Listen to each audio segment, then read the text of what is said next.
Сыктывкарцы оккупировали городской пляж. В разгар рабочего дня в местечке Кируль сегодня было по-настоящему людно. Любители витамина D отдыхали, загорали, играли в волейбол, а некоторые смельчаки даже купались. Что вполне ожидаемо, днем температура на термометрах впервые приблизилась к 30-градусным значениям.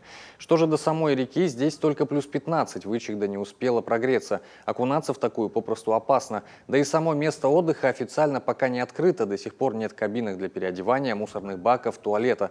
Впрочем, отсутствием инфраструктуры при наличии солнца северян, похоже, не испугаешь. Наконец-то лето, что мы можем выйти на пляж, отдохнуть, позагорать. А даже ребенка в сад не отправила, взяла с собой отдыхать. Вот. Надеемся, оно продержится дольше.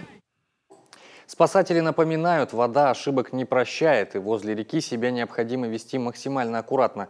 Уже есть первые жертвы. Накануне под Сыктывкаром на озере в районе Максаковки утонула девочка-подросток. Еще одну школьницу удалось спасти.